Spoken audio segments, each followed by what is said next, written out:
إن الإسلام سلام لا خوف أو إرهاب، دين سلام وأمان والناس هنا أحباب. إن الإسلام سلام لا خوف أو إرهاب، دين سلام وأمان والناس هنا أحباب، والناس هنا أحباب، والناس هنا أحباب، والناس هنا أحباب، والناس هنا أحباب. ولد الإسلام غريبا واليوم نراه غريب، وصفوا ديني إرهابا والمسلم صار مريب. ولد الإسلام غريب وصى بها ديني، في الحل والترحال، في السلم في الحرب،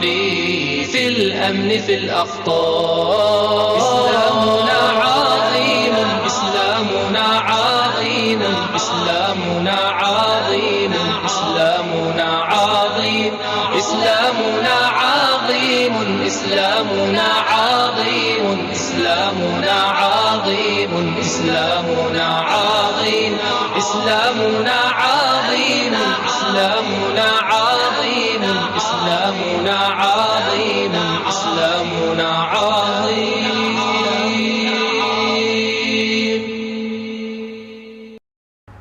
إن الحمد لله نحمده ونستعينه ونستغفره ونعوذ بالله من شرور أنفسنا ومن سيئات أعمالنا، من يهديه الله فلا مضل له ومن يضلل فلا هادي له، وأشهد أن لا إله إلا الله وحده لا شريك له، وأشهد أن محمدا عبده ورسوله. اللهم صل على محمد وعلى آل محمد كما صليت على إبراهيم وعلى آل إبراهيم إنك حميد مجيد،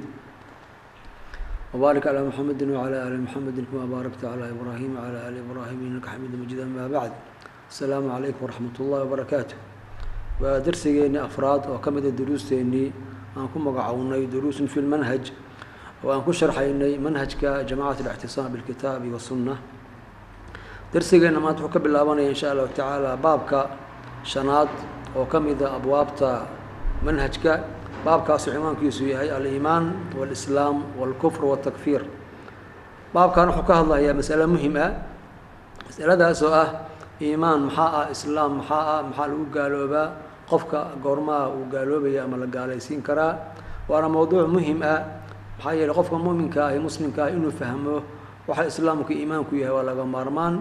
إنه فهمه وحال وقالوا بيا ولا جمارمان سوق دكتور هذا. إن أنا أقول كجماعة هندتكم إني برتان وإسكاي إلاليان وحيالها هاس ومدنا لقى إلالي ولو وديجه أيها لقى مارمان دعوة سلفية وسنية. موضوعنا هو موضوع مهم عقيدة أهان،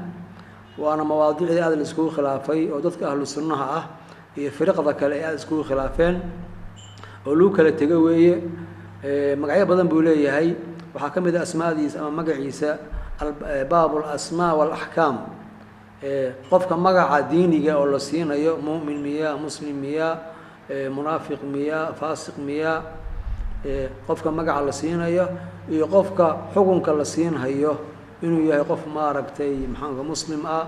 oo dhiigiisa iyo maalkiisa iyo cirdigiisa uu maxfuud yahay iyo waxa la midka weeyaan. baabka asaga ah kutub al-aqeeda aad bay uga hadashaa waana taariifiyaan waxa islaam la yiraahdo waxa iimaan la yiraahdo. marka anigu waa soo koobaynaa. marka hore waxaan ka bilaabaynaa islaam iyo iimaan maxay kala yihiin. culimadu waa kala qaadqaadaan, laakiin markii la eegay waxa uu fiicnaatay taariifka ah إذا اجتمع افترقا وإذا افترقا اجتمعا. هذه إسلام كإيمان كهل من الوشيقه معناه ذوالك الدواء. وإسلام كان وحلو فسراء أعمال الجوارح، إيمان كان وحلو فسراء الأعمال الباطنية أما أعمال القلوب. هذه محنكورها لو كلا شيء لو ميلود أما متكود وميل قاركوسو أرورنا كي كلا وكوه استراء. وهذه مؤمنين لغا شيكيو هذا مؤمنين مسلمين وهي هذه مسلمين لغا شيكيان مسلمين مؤمنين وهي. تعريف كإيمانك وهذا أنكو بالله ماشان أيضا تعريف كيس كتبت عقيدة آد بحسطاء بل أصغوا تعريف كاسو ومنقول ويهي بالأسانيد أيها لقاها ليا كتبت لو يقال كتب العقيدة المسندة، كتبت سووري عقيدة مسند كأه وسند كذا وضطه وسلف كالقصة ورينا أيها لقيه لهيا. dhowr qowl marka ayaa la soo arooriyay laakiin qowlka u macruufan u mashhuursan waa qowlka noo qoran oo ah al-iimaanu qowlun wa camal yaziidu wa yanqus kelimadan mashhuur ah oo aad salafka looga soo wariyey ilaa imaam bukhaari raximahullah tacaala uu yidhi intaas oo maaragtay yani culumaahan la kulmay ama kun shiikh wax ka badan baa la kulmay waxna kama warin waxna kama aan guurin nin aan yani oranaynin kelimadan al-iimaanu qowlun wa camal yaziidu wa yanqus iimaanku qowlna waa yahay camalna waa yahay iimaanku waa ziyaadaa waa nusqaamaa waa kelimad kooban laakiin macno fara badan ayaa ku jira marka haddii lasii tafsiiliyo iimaanku waa qowlku laba qaybood weeye qowlka looga baahan yahay xagga qalbiga iyo qowlka looga baahan yahay xagga lisaanka qowlka looga baahan yahay qalbiga waxaa weeye in qofkii wixii ictiqaadiyo ama uu rumeeyo xagga lisaankana inuu ku hadlo kelimadii islaamka uu ashahaato weeyaan markii la yidhaha camalna camalku waa laba qaybood camalka qalbiga iyo camalka jawaarixda camalka qalbiga waxaa weeye isagoo wixii uu rumeeyey yeelay oo jecel oo raba oo aqbalay uu u hoggaansamaya weeye oo ikhlaas la imaanaya weeyaan camalka kalena waa la yaqaan camalu jawaarix waa garanaysaan waa iska macruuf weeye marka afartaas maaragta qaybood ayuu iimaanku ka kooban yahay laba qowl ah iyo laba camal ah weeye waana nusqaamaa waana ziyaadaa iimaanku waxa ziyaadiyaa daacada weeye waxaa nusqaamiyaana waxaa weeyaan macsida markii aan fiirino dadka ahlu sunnaha ah iyo dadka kale firiqda kale aad bay iskugu khilaafaan iimaanka waxaa ku tacalluqa maalan waxaan arki doonaa murji'ada iyo ahlu sunnuhu sida iimaanka iskugu khilaafeen khawaarijta iyo ahlu sunnuhu sida iimaanka iskugu khilaafeen afartaas qaybadoo iimaanku uu ka kooban yahay haddii la wada helo dabcan iimaankii waa la wada helayaa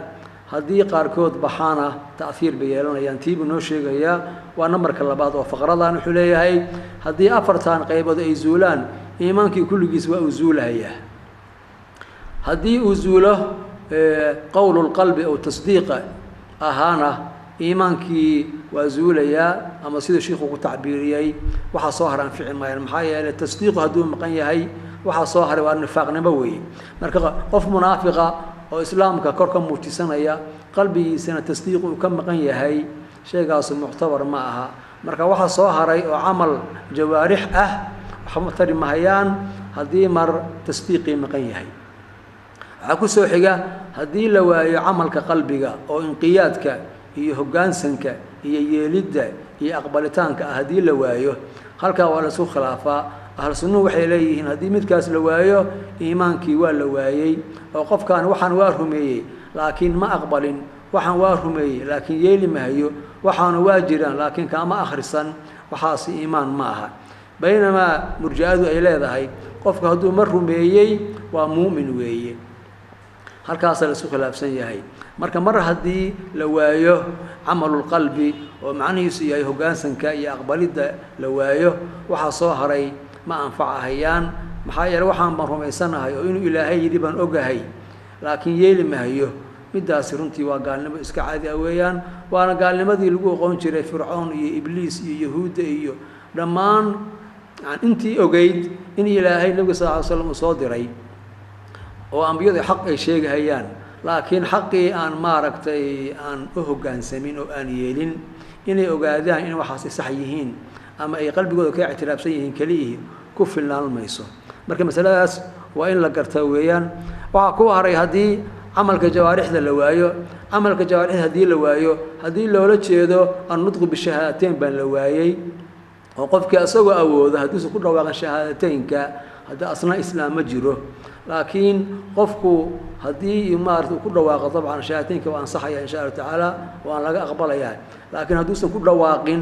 wuu rumaysan yahay kuna dhawaaqi mahayo wax maanicahna ma jiraan arrinkaas macnaheedu waxa weeyaan waa gaalnimo weeye muctabarna ma aha haddii loola jeedo camalka jawaarixa kale salaada u soo horeysa iyo arkaanta kale oo arkaan islaamta loo yaqaano aad baa la iskugu khilaafaa culammada qaar waxay yidhaha hadii salaada laga tago qofku waa gaaloobayaa qofka haddii uusan ka tegin haddii qofku uu ka tago salaadda waa gaaloobayaa qaarna waxay leeyihin haddii uu maaragtay kasal uga tago iyo fududaysi uusan inkirin uusan diid ma qayxin kala hor imaanin ma uu gaaloobay leeyihiin marka almuhim waxa weeyaan amalul jawaariha amalka hadii laga tago macal qudrati calayhi hadii laga tago aan lagu dhawaaqin la isku waafaqsan yahay inuusan islaam jirin waa nudqu bi shahaadateen weeye waxa kale se waa la soo khilaafaa marka masaladaas in aad loo fahmo ayaa loo baahan yahay oo aan farqiga u dhaxeeya ahlu sunnaha iyo murji'ada iyo khawaarijta in la fahmo weeyaan xoogaa hadii aan ku celiyo midalan farqiga u dhaxeeya murji'ada iyo ahlu sunnaha midalan murji'adu waxay qabaan iimaanku inuu hal shay yahay uusan qaybsamin oo haddii wax yar laga helo kulligiis waa la helay bay leeyihiin al-iimaanu shay'un waahidun bay aaminsan yihiin iimaanku waa hal shay ma qaybsamo waxay kaloo aaminsan yihiin iimaanku ma ziyaado mana nuqsaamo waxay kaloo aaminsan yihiin camalku iimaanka magaciisa soo geli maayo oo iimaankuna waa shay acmaashuna waa shay kale bay aaminsan yihiin waxay kaloo aaminsan yihiin qofka caasiga ahi waa kaamilul iimaan qofka caasiga ah oo xataa ka tagay waajibaadka oo muharramaadka ku dhacaya oo arkaantii aan la imaanin kala qofka noocaas caasiga ah waxay leeyihiin waa kaamilul iimaan ay leeyihiin waxay leeyihiin la yaduru ma'a al-iimaan ma'siya qofka dumar iimaanka laga helo wax kasta uu sameeyo iimaankiisa dhaawac gaarsiin maysi leeyihiin waxay leeyihiin hadii iimaanka wax yar la helo kulligiis waa la helay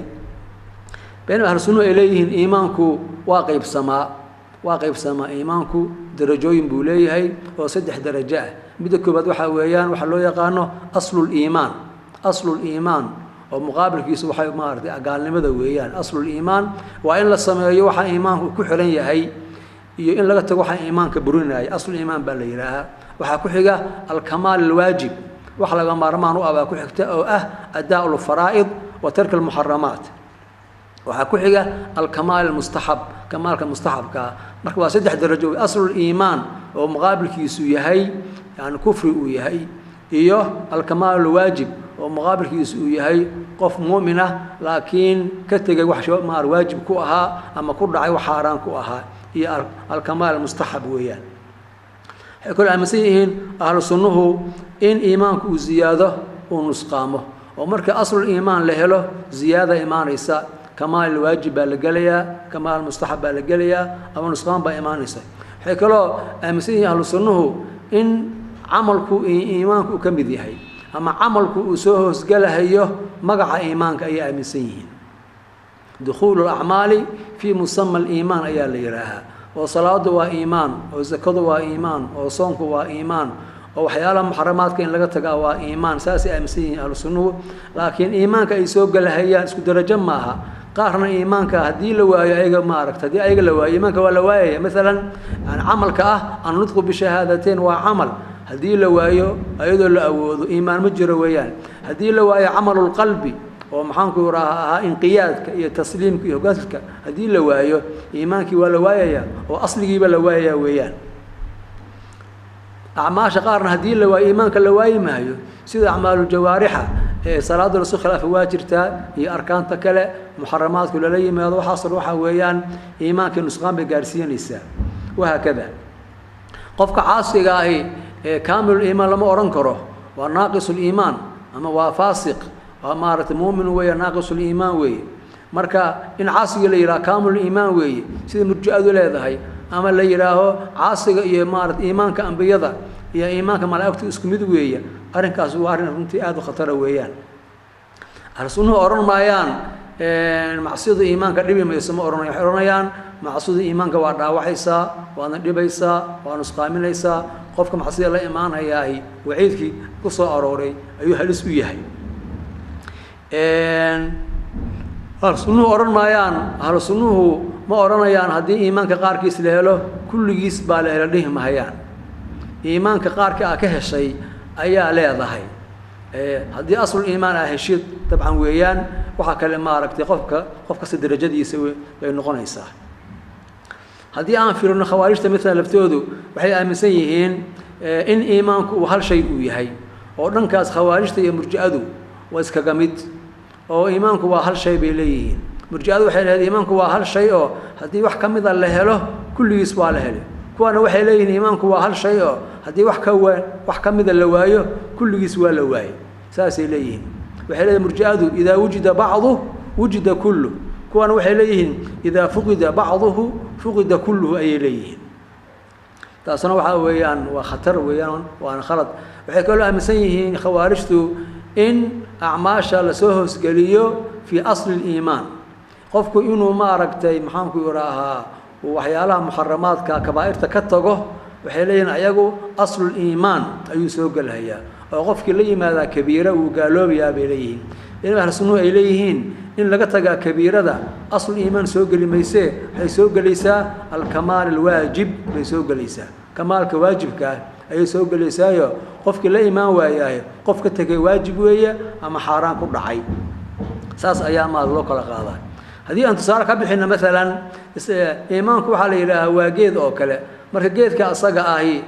jirid buu leeyahay laamuu leeyahay caleen buu leeyahay ubax buu leeyahay marka darajooyinkaas weeyaan marka jiridiina maalan haddii laga dhigo aslu iimaan laga dhigo waxa kalena laga dhigo alkamaal alwaajib waxa kalena laga dhigo alkamaal almustaxab marka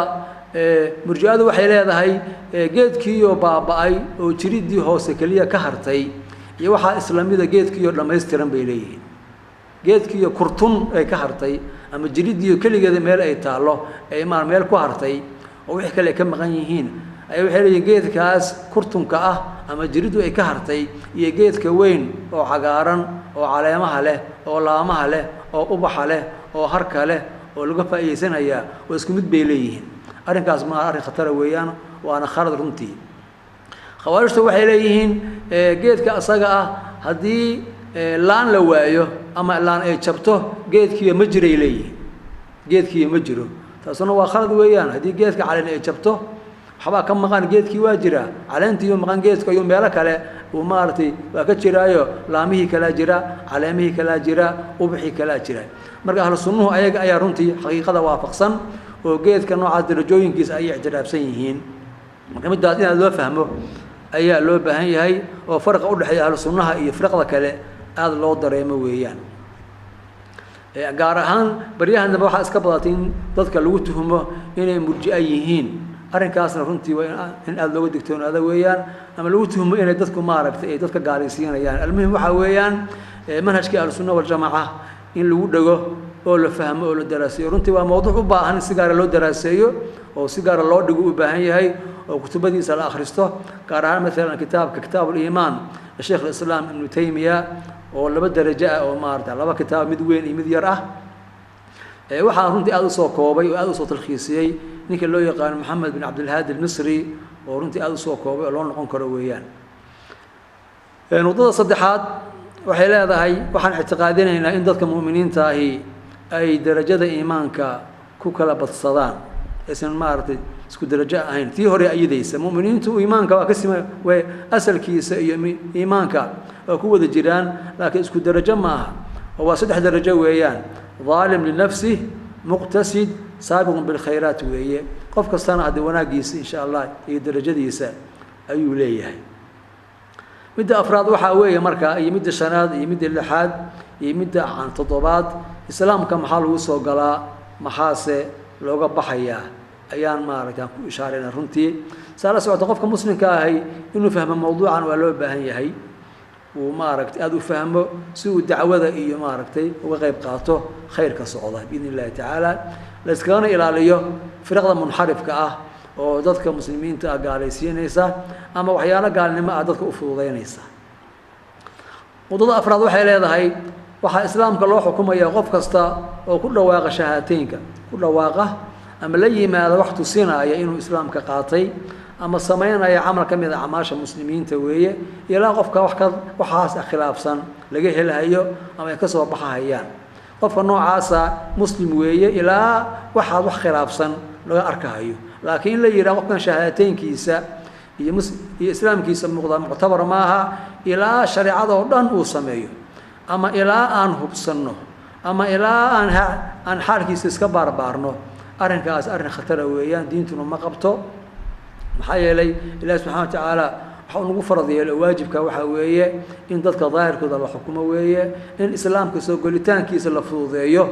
ayaa laga faa'iideysanayaa axaadiista nabiga sallallahu alayhi wasallam in siiradiisa saas laga faa'iideysanayaa marka qofkii ashahaata qof muslima weeye diinta ayuu ku jiraa kadib markaa wixii diintu fartay ayaa la barayaa ayaa laga dalbanayaa saas ku soconaysa insha allahu tacaala tan kale waxaa weeye dadka muslimiinta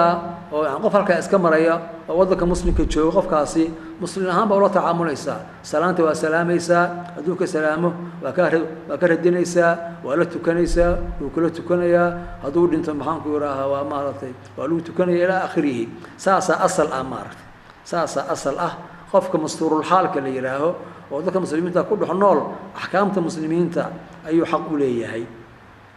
waxaana muhima meesha laba noqdo in la kala saaro xaqiiqada iyo xukunka xaqiiqada ilaahay baa yaqaana subxaanahu watacaala isaga ayaa loo deenayaa laakiin axkaamta daahirka ama axkaamta axkaamu dunya ayadu waxa weeyaan daahirka iyo waxa muuqda ayaa maaragtay ayay ka ratibatana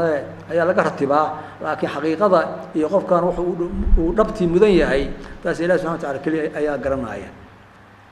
waxaa kaloo iyadana loo baahan yahay meeshaan in aan tilmaamno aad baa waxaan u maqalnay ama loo daraaseeyey ama loo bartay shuruudu laa ilaaha ila allah oo culimmadu runta ay dhigaan oo mufiid ah oo muhim ah marka shuruuddaasi shuruud maaragta ka hadlaysa weeyaan islaamka xaqiiqada ah iyo iimaanka xaqiiqada ah oo qofku uu ku badbaadayo adduun iyo aakhiro oo qofku xagga ilaahay ku badbaado janno ku helaayo ayaa laga hadlahayaa kaas weeye macnaheedu macnaheedu maaha qofkii aan saas ahayn loo xukumi maayo islaamka macnaheedu ma aha maxaa yeele dhammaan markaa fiirisid shuruuddaas shuruudo annagu aan taaban karno ama annagu aan maaragtay aan hubin karno ma aha in wixii cilmi loo yeesho alyaqiinu alikhlaasu alsidqu waxaasoo dhan waxaa weeyaan runtii waa shuruudo iska qalbi ah aan la soo taaban karin weeyaan marka shuruudahaas waxaa weeyaan qofka muslimka inuu bartaa la rabaayo si tawxiidkiisa u saxdo laakiin shuruuddaasi shardi uma aha alxukmu daahir shardi uma aha oo qofka ashahaataa muslim weeye axkaamta islaamka la siinayaa waxaan ma fahamsan yahay ma fahamsana miyaa muxuu ula jeedaa saadiq miyaa mukhlis miyaa la fiirin maayo maxaa arrinka arrin anigu aan qiyaasi karno ama anigu aan taaban karno ma uu aha tan kale waxaa loo baahan yahay maadaama aan ducaad aan nahay in la kala fahmo waxaa culimmadu ugu talagaleen in dadka wax lagu baro dadka lagu dhiso tarbiyadooda dadka iimaankooda lagu xoojiyo lagu talagalay iyo waxaa lagu talagalay axkaamta daahirka waa kala laba weeyaan axkaamta daahirka waa la fududaynayaa laakiin qofka tarbiyadiisa iyo aakhiradiisa iyo iimaankiisa sidii loo dhisahayaahi aad baa loogu dadaalayaa biidni illahi tacaala marka in la yidhaaho ma aha qofkaana ma fahamsana qofkan laa ilaha illa allah shuruuddeeda ma yaqaano qofkan laa ilaaha illa allahu nafyiga iyo ihbaatka ma uu kala garanhayo waxaas wax cilmi ah weeye wax maaragtay ku xiran ama uu ku xiran yahay xukunku ma aha qofka muslimka ahi ilaahay keligiis baan caabudayaa qof kasta waa fahamsan yahay waana ictiqaadsan yahay waana rumaysan yahay waana macna tawxiid weeyaan marka laa ilaaha illa allah allah keligiis baan caabudayaa isagaa cibaado iska leh macnaha qof muslima maanta oo ka jaahil ah ma jiro laakiin xaggee nafyi ah xaggee baa ihbaat ah midaasi kuma xirna shardina uma aha marka in qofka noocaasa yani islaamnimo in loo xukumo laga tawaqufo ama la yidhaha waan sugaynaa ama waa iska hubsanaynaa oo qof aan aqoonin ku tukan maayo qof aan aqoonin la tukan maayo qof aan aqoonin ka radin maayo salaanta qof aan aqoonin xooluhu gowracay cuni maayo arrinkaasi arrin khatara weeyaan waana firaqdii hore oo khawaarijta ka mid ahaa qaar ka mida ayaa afkaarta aaminsanaa in wax laga tawaqufo oo waxa laga tabayuno oo la iska hubsado arrinkaasi waxaa weeye arrin runtii aan munaasab meeshaan ku ahayn midda dhexaad waxay noo sheegaysaa dadka muslimiinta ah dadkooda cuqalada ah oo maaragtay mukallafiinta iska dhaafi kuwa xataa aan mukallafiinta ahayn oo aan qaangaarin ama waalan ama maaragtay aan maskax lahayn waxba aan garanaynin waxaasoo dhan axkaamta islaamka baa lagula tacaamulhayaa oo ninkii waalan oo dhinta muslimiintaas ka dhintaahi muslimin ahaan ayaa loola tacaamulayaa waa lagu tukanaya ilaa aakhirihi marka maxaanku rahaa haddii maalan cunug yar la helo oo meel lagu soo tuuray oo qofkii dhashay ay soo tuurtay wax ku khasba waxay ahaadaanba qofkaasi cunugaas axkaamta islaamka ayuu leeyahay halkaasaa maaragtay ayay ka soconaysa biidn illahi tacaala toddoba waxay noo sheegaysaa qofkii islaamnimadaas xukunkeeda la siiyo qofkaa lagama saari karo xukunka asaga ah ilaa wax yaqiina oo aada loo hubsaday maahane waana in la fahmaa islaamka soo gelidiisa shariicadu waa fududaysaa maxaa yeelay ilaahay subxaana wataala naxariistiisii weeye ilaahay subxana wataala diintiisii weeye marka in dadka loo fududeeyo oo la soo dhoweeyo oo dadku jeclaadaan baa la rabaa laakiin kasaaridu waxa weeye waa xugun adag aad baa loo adkeeyey yani qof maxaan meel laga mara la waayey oo shubha aan lahayn oo aan ta'wiil lahayn oo maaragtay wax ixtimaal aan lahayn kaas un baa maaragtay ayaa gaalnimadii galahaye qof ta'wiil leh ama shubha leh ama xuduudaar leh in aad looga fiirsada loo baahan yahay marka qofka loo xukumayo islaamka loo xukumayaana inaan qalbigiisa naqaano macnaheedu maaha inaan xaqiiqadiisa naqaano macnaheedu maaha waxa weeyaan daahirkaas weeyaan ilaahi subxana wataala daahirkaas ayuu nagu addoonsaday asagaana runtii nagu filan wax badan baa asaga runtii lagu gaarayaa qofka haddii la yidhaaho xaqiiqadiisa hala hubsadana qof gaari karaa ma jiro waa lagu lugu-ayaa weeyaan walidaalika ilaahi subxana watacaala dadka mu'miniinta markii madiina loo hijrooday oo sulh xudaybiya la galay oo haween muslimaadihii ay maarad ka soo baxsadeen quraysh oo madiina ay yimaadeen waxa ay rabaan waxa ay yihiin iyo xaqiiqadooda la garan maayo laakiin su'aal la weydiinaya maxaa u timid lillaahi miya u timid maaragtay yani xoolo ma aad doonaysid nin ka soo baxsaday macna ma aan soo raadinaynin arrimo noocaas la weydiinaya markii warka la weydiiyay ay si sax uga jawaabto qofkaas qof mu'minada baa loo ictibaarinaya ilaahay wuxuu leeyahay ya ayuha aladiina aamanuu idaa jaa'atkum mu'minaatun muhaajiraatin famtaxinuuhun allahu aclamu biiimaanihin fain calimtumuuhunna mu'minaatin falaa tarjicuuna ila alkufaar mu'miniintaay haddii haween mu'miniin ah ay idin yimaadaan oo soo hijrooday ilaahay wuxuu leeyahay imtixaana oo su'aala weydiiya su'aal markaa weydiisaan ilaahay baa xaqiiqada garanaya laakiin markii su'aalaha weydiisaan hadday ogaataan inay mu'miniin yihiin marka ilaahay cilmigiisana waa noo sheegay cilmigeena waa noo sheegay ilaahay wuxuu leeyahay allahu aclamu biiimaanihinna cilmiga dhabta ilaahay baa garanaya asagaa yaqaana iimaankooda dhabta ah laakiin annaga waxaan maarad lafteennu yani cilmi baan gaari karnaa sidaan ku gaarayna waxa weeyaan waa su'aal iyo jawaab weeye marka hadalkaas qofka ficilkiisa iyo qofka qowlkiisa ayaa loo ictibaarinaya biidni illaahi tacaala marka qofkii islaamkaas loo sugo lagama saari karo ilaa biyaqiin maaha waana qaacido alyaqiin laa yazuulu bishak tan kale waxa weeyaan waa in shuruud la helaa shuruudii qofka lagu takfiirin lahaa ay ka mid tahay qofku inuu waxa uu ku hadlay uu yaqaano qofku inuu u qastay qofku inuusan ta'wiil lahayn qofku inuusan maaragtay mukrah ahayn iyo waxa la midkaa weeyaan in waxyaalaha diidahaya qofku in la gaalaysiiyo oo ay ka mid tahay qofku inuu jaahil yahay waa maanic qofku inuu muta'awil yahay waa maanic qofku inuu maaragtay afku uu ka haday uusan aqastin ayadana maanic kale weeyaan marka midaas in la helo shuruudii la helo mawaanicdiina meesha ay ka baxdo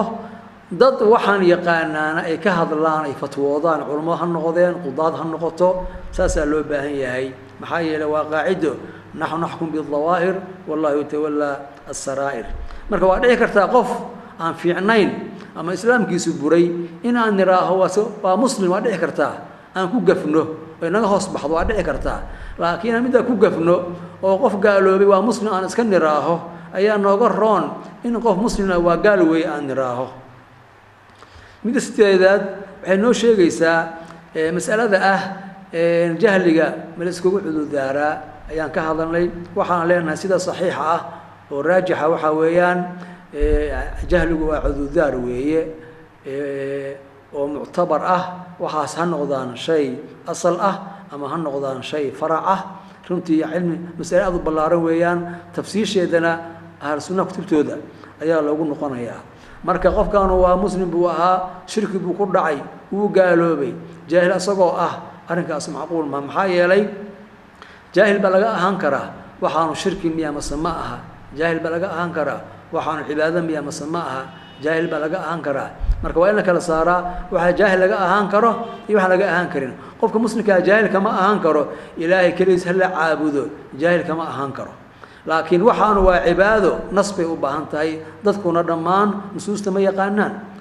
ilaahi subxaana watacaala in wax lala caabudo qofka muslimkaa jaahil kama ahaan karo inay xaaraan tahay laakiin waxaanu maaragtay ilaahay wax lala caabuday weeye oo waa shirki iyo ma aha cilmi bay u baahan tahay nusuus bay u baahan tahay marka waxa asalka ah oo caamka ah oo islaamka lagu soo galo jaahil lagama ahaan karo laakiin furuucda iyo masaa-ishaas soo hosgelaysa qofka muslimka ah jaahil buu ka ahaan karaa marka in la kala saaro weeyaan marka aayadaha daliilka ah ayaan sheegnay ilaahi subxaana wa tacaala uu ku caddaynayo dadka mu'miniinta ahi ama qofka dembi ku dhacaa inuu maarata uu macduur noqonayo oo maarata loo cudurdaaro ilaa qofku maxaanku rahaa uu aada u qasdo oo warkiisu uu caddaado ayaan sheegnay waxaan kaloo tilmaamnay axaadiista tilmaamaysa qofku inuu lagu cudurdaarahayo waxyaalaha gafka ah ama uusan u fiirsan ama ka hoos baxay ama uusan cilmigeeda lahayn sidii ninkii markuu dhimanayay u dardaarmay carruurtiisa in markuu dhinto la gubo oo dambaskiisa badda la raaciyo ninka noocaas ilaahi subxana wa tacaala oo u dambi dhaafay isagoo macnaheedu yahay ninkan inuu qudrada ilaahay ka shakisnaa in ilaahay soo saarahayo ama uusan dareensanayn in awood ilaahay intaa la eg tahay oo kale waxaa la mid ah xadiidkii daati alanwaad loo yaqaanay oo saxaabada nabiga sal slam ay ku yidhaaheen ijcal lana daata anwaad ay ku yidhaaheen oo geed aan maaragtay geed aan caabudno ama geed aan barakaysno noo samee nabiga sal ly slam waa ka diiday kamana yeelin laakiin kuma uusan gaalaysiin waxaa la mid ah xadiidkii nabiga sal lay slam macad binu jabal uu u sujuuday nabiga sal ly slam kuma uusan gaalaysiin wahaakada waxaa la mid ah xadiidkii can xudayfa uu ku caddaynayay in akhri zamaanka la gaarayo waqti diinta la iloobahayaba oo dadku salaada iloobayaan soonka iloobayaan oo dadku keliya ay maaragtay usoo harayso laa ilaaha ila allah ninkii marka taabiciga ah baa la yaabay oo wuxuu yidhi xudayfow maxay u taraysaa laa ilaha maxay u taraysaa buu yidhi haddaysan salaad aqoonin aysan soon aqoonin maxay u taraysaa wuxuu yidhi xudayfa tunjiihim min annaari buu yidhi marka waxaa weeyaan taas maaragtay ayaa tusaysa in qofku uu jaahil ka ahaan karo waxyaalo fara badan وبالله التوفيق السلام عليكم ورحمة الله وبركاته